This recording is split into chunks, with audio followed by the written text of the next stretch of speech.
right, y'all. Welcome. This is Xpression. This is episode 52. Almost forgot there.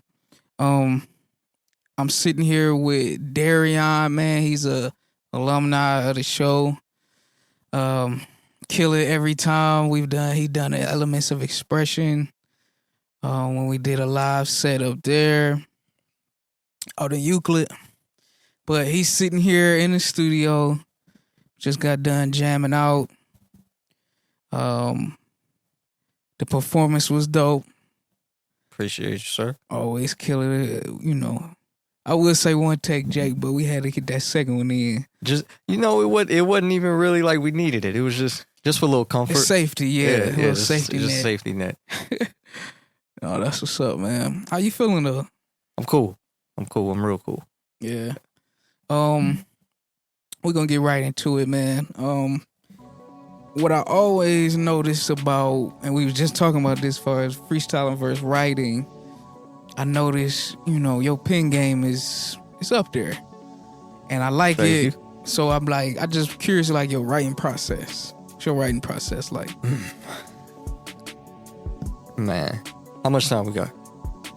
Not all the time in the world, but we got some time. So the way I kind of break it down in my mind is throughout the day, as I'm doing whatever it is I'm doing, whether it's going to work or visiting family, whatever it is, I kind of keep in mind what's happening. Like it could be something as I hear somebody arguing, somebody crack a joke, somebody's telling a story, whatever the case may be. Yeah. And it's got to the point now to where it's like a reflex where it's like, ooh, I can make a song about that, or I can write a verse about that, or I can come up with a line and make that do that. So right, just the excitement of creating. Yeah, so throughout the day, I just kind of keep flexing that muscle, and then when it comes time to be like in the studio and I'm picking beats or whatever the case may be, I try to match that up with whatever vibe I'm in that particular time. Lately, because it's been kind of hard to translate that over, Yeah. I literally go in the studio and just sit for about 30 minutes, play music, put like an Apple favorites playlist on, grab a notebook, and then just start writing whatever. Just keep writing. And then if I get a song out of it, cool. If not, hey, I just had a little bit of fun writing. That's cool though. I kind of, just as far as like me writing too, like I usually use me driving as like inspiration. Yeah. Cause I'm seeing stuff. Yes. Like a mile a minute.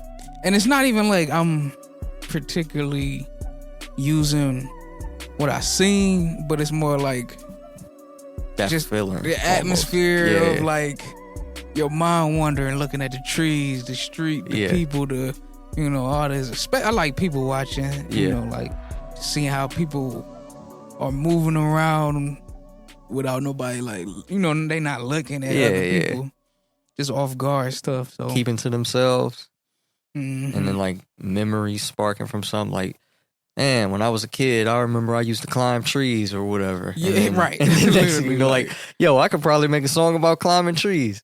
What's funny? Like, I feel like the older I get, like, everything just so nostalgic now. Yo. I'm always thinking about, I wouldn't say, like, I'm getting old, like, oh, man, it used to be so nice, but, like, I don't know, just time. I would. Time will definitely, like, give you that sense of nostalgia, like, just, damn, like, something will always remind you of something back then, For me, lately, it's been smells. Especially like around kind of like early spring or like leading in the early summer. Yeah, like outside smell and shit. Yeah. Because when I was a kid, like it was a point in time where I had to walk to school because they shut the bus lines down for whatever reason. So I had to walk like fucking 30 minutes from my house to high school. And like if it rained or something, I'm playing music on my way to school. I'm riding my bike on my way to school. And then like at the end of the day, same thing. Coming back home, blah, blah, blah, blah, blah. So nowadays, when the weather is a certain type of way, it just... You that, like, damn. Yeah. Spark a memory in your head. Yeah. So... I want to talk about before the coffee gets cold, right? Yeah. Did a 2-part series to that. Yeah. What inspired? No, I'll take it back. On the first, before the coffee gets cold, how did that Mick Jenkins feature come about? So, long story less long, on Twitter or X, whatever you want to call it. Right. He basically posted, "Yo, I'm doing features for cheap." Now you think big name artists or whatever was cheap? Cheap for him was $1,000. So yeah, me and I mean, if you think like, for him it might be cheap, I guess. I mean, for a lot of motherfuckers, that's probably cheap though on that status. Yeah, you know, not when you just getting out of college. Yeah, it's not cheap to us. Yeah, hell no. Yeah, but either way, managed to come up with the money, sent it to him. It was originally on a different beat with different verses from me. One thing led to another. Time passed. We had to switch the beat. And since we switched the beat, I switched my verse. But, yeah, that's pretty much it. It wasn't no, like, grand story or nothing like that. I'm happy I got it. I'm glad that I got it. And I'm glad that I could say, like, yo, one of my favorite artists, one of my favorite rappers, whatever, somebody that... Got a feature. Yeah, influenced me heavily is a feature on one of my projects. Even if I never meet him, never see him again, because I did see him live one time, that's there. You can go and find that. That's dope, man. Like, that's the power of, like, the future, man. Like, the fact that you can, in digital, like, you can just send these tracks and you can get one of your favorite artists on your track, you know. And pay a low monthly fee of $1,000. Pay some rent with that joint. Yeah, for sure. But hey, man, you got it on there though. Yeah. He could have declined it. He could have. You know what I'm saying? So that's the good part, you know. And all the respect in the world to him for that, because some people do not care about smaller artists, local artists, whatever. Right. An artist that sent them something on Twitter.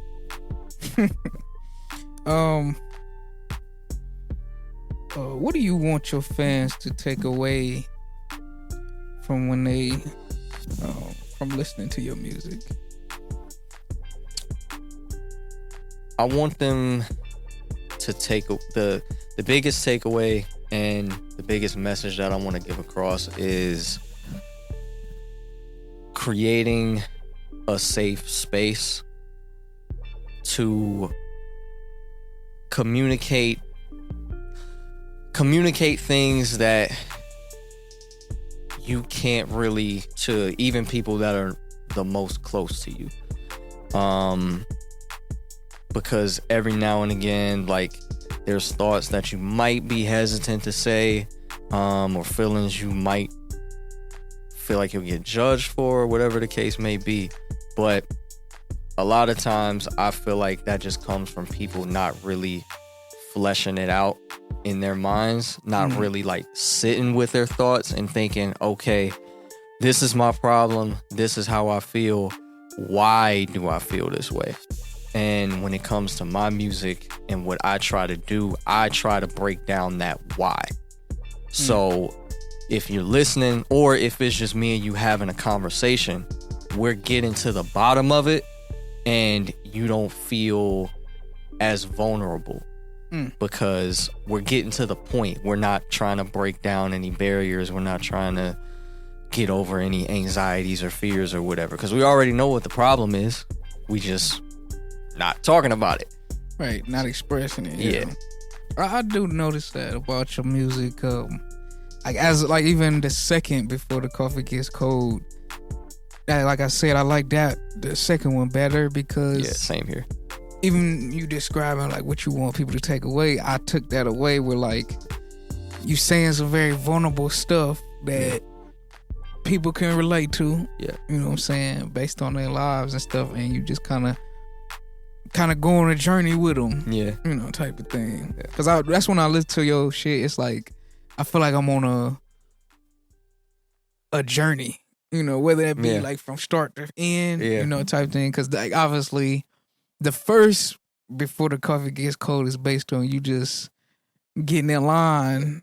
And that's based on like food. True situation. Like at that particular time, I was going to coffee shops to write. Maybe not music necessarily, but just writing in general. I was doing that for maybe like a year and a half. And it just kind of clicked like, okay, this is what I've been doing.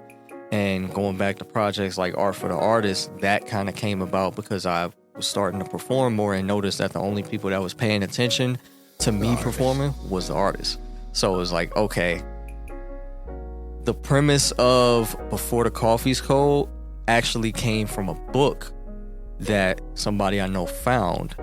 And it kind of lined up with what I was thinking at the time, which is basically say whatever you want to say, do whatever you want to do before time runs out, before the coffee's cold, essentially. So we sit down, we go in this coffee shop, especially with the first one, because it's a little shorter.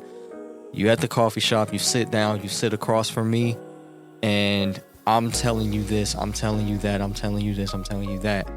In a short amount of time, I'm getting all of this off before we leave here and go back to work or school or whatever the case may be. And just that pause in time. Yeah. You know, and for the second one, I just wanted to extend it just a little bit more and get a little bit more specific with stuff. That's what I say. I feel like the second one was more in depth. Yeah. Of, like the message. Yeah. You know, almost like a therapy session. Yeah. In a way. Yeah. Bury Me Alive, or is that what it's called? Bury Me Alive. Describe that video to us, and the making of it, like, you know, all the like how it got you came about. So the song "Bury Me Alive," that particular song, I wanted that to be like the line in the sand. Every song that came before that goes straight to this. This is what all of this means. So when it comes to Before the Coffee's Cold 2, to me, the most important song is Bury Me Alive. So when it came to the Comfortable video, I wanted to kind of highlight the project in and of itself, but still make a video specific for that song. So I took that premise, Bury Me Alive, asking questions, who's burying you, why, etc., etc. And I put it over one of the most confident, braggadocious, in-your-face song on there. I'm cussing the most. Talking about being better than this, that, and the third. And personally, it's one of my favorite choruses on there. So I was like really proud of that song, and I wanted this highly emotional connection to the project to be behind this like very arrogant song. And kind of twist a new meaning on why I would be being buried alive. And yeah, it was a lot. It was a lot. How did you really got buried? Yeah. In that video. Yeah. That was like straight from Walmart. Like put it in a grow roses and dandelion. Yeah, that was real dirt. It's crazy. I didn't get enough. I wanted more. Like I wanted to be like, you can't see my face anymore. Yeah. But I underestimated that just a little bit. But yeah, that was real dirt. Had to brush my teeth like 3-4 times. Had to wash my hair for like an hour and a half straight. That's terrible. Thankfully, my clothes, I didn't have to wash that like that. That was good after the first wash. But nah, that was crazy.